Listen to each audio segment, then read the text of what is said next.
안녕하세요. 뻔뻔한 복덕파입니다. 구독과 좋아요, 알림 설정, 회원가입 부탁드리겠습니다.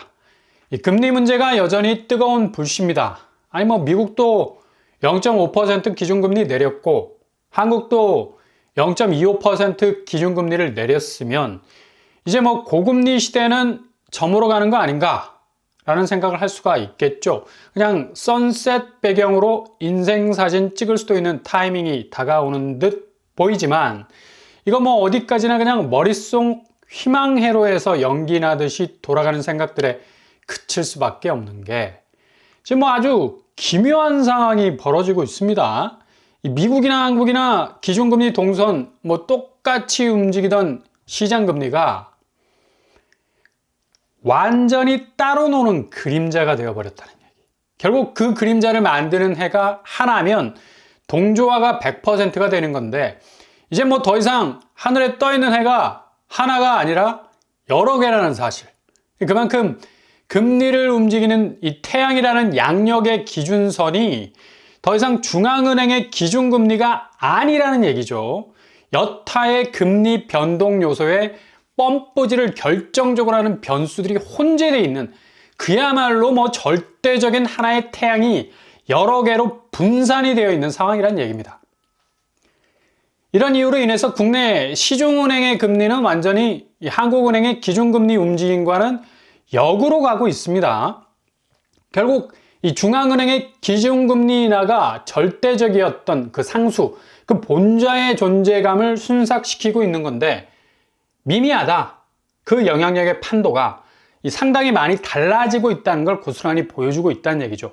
지금 상황에선 제일 체감도가 높은 부분이 바로 시중은행에서 이 주담대 금리라 볼 수가 있는데 예금은행 주담대 금리와 기준금리의 궤적을 보면 정말 만감이 교차합니다. 아니 자국의 기준금리는 지금 계단을 내려가고 있는데 예금은행 주담대 금리는 그동안 높였던 금리를 낮춘다고 했지만 결국 3.25% 현재 내린 기준금리 지표보다 더 높은 3.51% 수준을 유지하고 있다는 사실. 이것도 참 기가 막힌 일이죠. 그러니까 절대로 시중은행 금리가 기준금리 따라가는 모습 보이고 있지 않다는 얘기입니다. 이거 주구장창 2년간 말씀드렸었습니다. 우리는 애초에 기준금리와 다른 시중은행 금리 행보를 보였기 때문에 이후 기준금리를 인하하는 시점이 오면 완전히 역으로 가게 될 거라고. 그만큼 시중은행 주담대 금리를 꾹 눌러놨으니까. 금리 탄성이 그동안 눌렸던 억압의 세월을 풀어버리고 그냥 스카이 뿅뿅처럼 튀어오를 수밖에 없는 상황인데 이게 그냥 국내적인 요인도 요인 일련이와 대외적인 부분에서 가장 결정타를 매기는 부분이 바로 은행채와 코픽스를 무진장 뒤흔들어 놓을 이 국채금리들이 거의 사상 유례가 없을 정도로 오르고 있다는 얘기죠. 또다시 오늘 새벽 미국 국채금리는 4.1%를 찍어버렸습니다. 정말 무서울 정도죠. 아니 미국이 기준금리 인하한 지가 1개월이 지나고 있는데도 이렇게 국채금리가 올라간다는 건 아마 근래 이 최고의 경제학적인 불가사의가 아닌가. 10대 미스테리에 편입이 될 정도인데 이 중앙은행의 기준금리가 내려가면 당연히 국채금리는 빠져야죠. 근데 이거 절대로 벗어나지 못하는 함수관계. 아니 어떤 변수도 허용치 않는 아주 단단한 공식인데 이것까지 깨지고 있다는 얘기입니다. 국채금리는 지난 2년간 미 연준이 금리 동결했을 당시 무시무시하게 올라가는 추세를 보이면서 기준금리는 묶여 있었지만 실제로는 금리 인상하는 것과 같은 효과를 고스란히 보여주면서 과연 누가 실세인가를 정확하게 보여줬었죠. 미국 국채가 올라가니까 세계 모든 금융시장 금리는 요동칠 수밖에 없었는데 이제 상황이 완전히 바뀌지 않았습니까?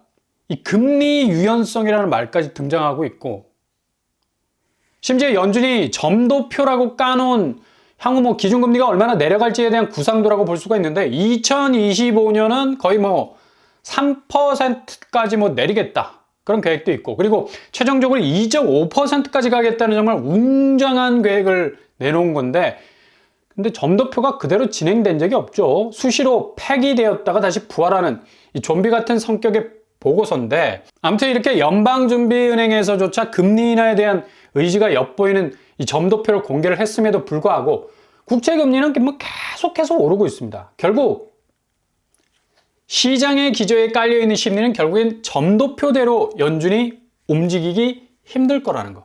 아무리 뭐 고금리 상황에서 벗어난다 해도 실질금리는 뭐 고금리 상황과 유사하게 전개가 될 거라는 생각이 지배적이기 때문에 일단 이런 불안 심리가 깔려 있다는 얘기죠. 미국 재정 부분이 얼마나 빠르게 회복될 수 있을까? 뭐 상당히 비관적인 전망들이 계속되고 있고 경기 불안 요소들도 심화되면서 다시 물가가 꿈틀거릴 거라는 생각들이 이 벽에 박힌 못처럼 딱 박혀 있다는 얘기입니다. 그러니 국채 금리가 올라서 가장 이와 손발이 척척 맞는 한국 국고채 금리도 역시 오를 수밖에 없다. 가뜩이나 이런 우려를 가득 한 바구니에 담은 미국 CPI 소비자 물가 지수가 뭐 최근에 시장 예상치라는 허들을 훌쩍 뛰어넘어 버리는 2.4%가 올라가는 지표 보이지 않았습니까? 이렇게 물가는 여전히 잡히지 않았다라는 시장의 판단이 그냥 세팅이 딱 되어 있기 때문에 국채금리가 흔들림 없는 강세를 보일 수밖에 없다는 얘기죠. 그래서 이렇게 기준금리는 내려도 시중은행 금리는 올라가는, 게다가 그 기조에서 가장 큰 엔진룸을 가지고 시장금리를 조정하는 국채금리가 버티고 있는 형국. 그래서 기준금리 인하는 시장의 파괴력을 행사할 면목을 잃어버렸다는 사실. 부인하고 싶어도 못한다는 얘기죠. 그래서 이후 이 제로금리에 가까운 시중은행 주담대 금리를 자꾸 뭐 이런 식의 큰 그림을 그리는 분들이 특히 뭐 젊은 세대들 중에 많은 것 같은데 조심하시라. 결코 기준금리는 점도표를 낮춰서 저공비행에 들어가겠지만 은행금리는 오히려 고공비행으로 갈 가능성이 아주 많다는 얘기고 그것도 뭐 단기적으로 끝나지 않고 영구적으로 굳어질 가능성이 많다는 얘기입니다. 그런데 이걸 간파하지 못하는 영끌 B2의 그림자는 특히 30대 이하 젊은 층에서 한국적인 독특한 이 부채 캐릭터를 만들어가고 있는데 실질적으로 이들이 끌어모은 돈, 그러니까 이게 이익이 아니죠. 자산이 아니란 얘기입니다. 부채는 그냥 부채일 뿐이에요. 고스란히 남의 돈 빌려온 거잖아. 부채고 부실로 이어질 수 있는 그런 레버리지들인데 5년 새 100조가 증가했다는 거. 여전히 이들의 머릿속에는 기준금리 인하되면 시장금리 역시 이전의 제로금리 시대로 돌아갈 거라는 막연한 그림을 그리고 있고 집값은 역으로 폭등할 거라는 그런 플랜을 가지고 있기 때문에 무차별적으로 아파트 시장에 진입을 시도하는 모습이 꺾이지 않고 있다는 얘기입니다. 이게 가장 큰 지금 한국 부동산 시장 부채의 중심에 있는 골이 깊은 부분이라 할 수가 있다는 얘기죠. 그러니 가계부채가 꺾일 날이 없고 마를 날이 없다는 얘기입니다.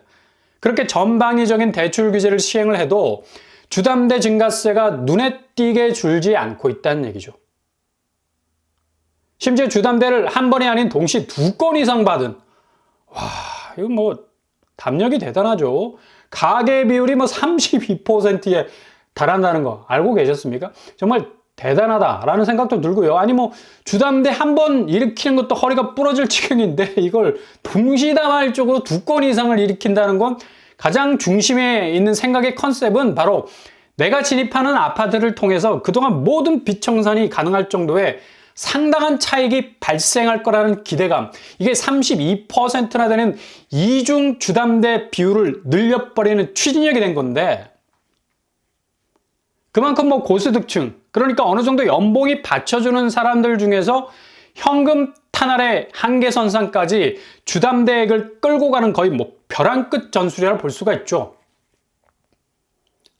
그냥 고스란히 그렇게 픽한 아파트에 쏟아붓기를 한다는 얘기인데 어찌 보면 이거 투기 아닙니까? 실거주 목적이라는 테두리를 벗어나서 금융대출을 뭐 부러져라 받은 다음에 아파트 통해서 차익을 구가하겠다는 생각들을 하는 건데 그러니 뭐 주담대를 어떻게 해서든 우회해서든 뭐 돌려쳐서든 받아내서 상급지 아파트를 찜하기만 하면 게임 오버된다는 생각을 가지고 있다는 얘기죠.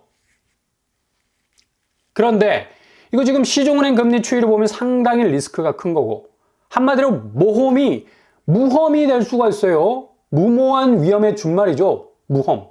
모험보다 더 극단까지 갈 수 있는 무험. 결국엔 스스로를 벼랑 끝에 세워놓게 되는 하드한 결과가 나올 수밖에 없다는 얘기입니다. 그러니 지금 국민, 신한, 하나, 우리은행 등등 주담대 금리 추이 보면 그냥 바로 도레미파솔라 시도로 이어지고 있는 걸 볼 수가 있는데 6월달 상단이 5.9% 정도였는데 이게 8월 들어서면서 6.3%로 치솟게 됐죠. 8월은 바로 주담대 금리가 기록을 찍은 달인데 거의 뭐 10조가 불어버린 시기였고, 그러니 당연히 은행에선 서둘러 금리를 더욱 가파르게 올린 거고, 10월 들어서는 6.5%까지 치솟는 걸 볼 수가 있습니다. 11월 추이도 뭐 안심할 수 없는 것이, 이렇게 금리 추이 자체가 계속적으로 높아져가는 추세이기 때문에 기존에 이 대출을 일으킨 사람들은 계속해서 위기감을 느낄 수밖에 없는 거고, 대출을 받으려는 사람들 역시도 계속되는 부담감 떨칠 수 없는 겁니다. 고로 주택시장은 이자 부담을 느낀 기존 대출자들이 집을 팔려는 움직임 가속화될 것으로 보이고, 아니면 뭐 경매로 넘어가는 극단적 상황이 발생할 수 있으니까, 반대로 역시 같은 이자 부담을 느낄 수밖에 없는 신규 대출 대기자들, 지금 당장 집을 살 이유가 없는 거예요. 자금이 물고 들어오는 대출 후폭풍도 그렇고 집값이 뭐 생각보다 크게 올라주지 않아. 오히려 떨어지는 곳들이 전방위적으로 확대가 되고 있는 건데,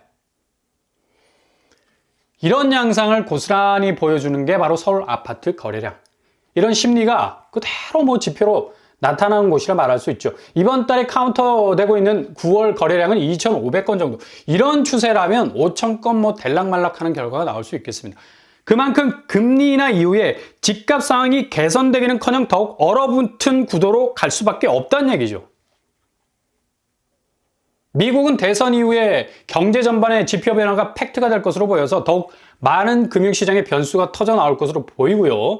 앞으로가 더욱 집값 상황에 엄청난 변화를 불어넣을 것으로 보이는 건 뭐 당연한 일이고, 일단 자금이 말라가는 상황은 부동산 시장에서 더욱 보릿고개 현상으로 진행이 될 것으로 보인다는 얘기죠.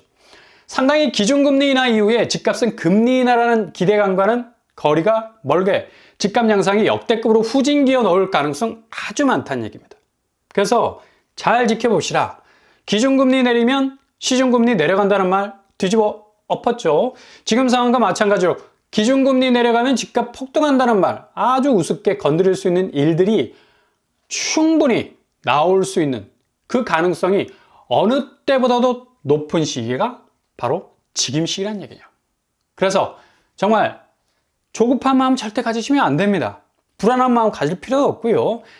자세히 아주 디테일하게 천천히 따라가면서 그 궤적을 살펴보시다 보면 정말 일생일대 저점에서 진입할 수 있는 그 타이밍 분명하게 잡을 수 있는 기회, 그 골든타임 여러분들에게 반드시 돌아오게 될 겁니다.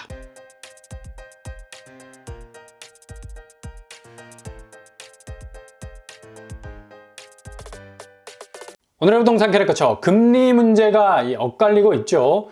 아무리 뭐 기준금리 내려도 시장은 이미 몇 번의 기준금리를 내려도 될 만큼 이 시중은행 금리는 이미 선반영된 상태. 시중은행 금리 좀처럼 안 움직일 겁니다. 그리고 미국 국채시장에서 비롯되는 금리 대외 변수는 더욱 크게 튕겨져 나올 것으로 보이고, 이 100조라는 주담대를 일으킨 30대 이하 연끌집들 상당히 뭐 생각이 많아질 건데, 팔고 나갈 거냐 아니면 더 기다릴 거냐. 대출금리 뭐 생각보다 쉽게 꺾이지 않을 거고, 집값 역시도 그리 기대만큼 올라주질 못해서 이후 매물 증가폭은 더욱 크게 터져 나올 거고, 거래량은 금리 요지 부동으로 인해서 더욱 급감하게 될 것으로 전망이 됩니다. 오늘도 응원합니다. 항상 여러분의 길이 꽃길만 되실 수 있길 바랍니다. 자, 로펌블 한번 똑바로 마치겠습니다. 구독과 좋아요 부탁드립니다. 감사합니다.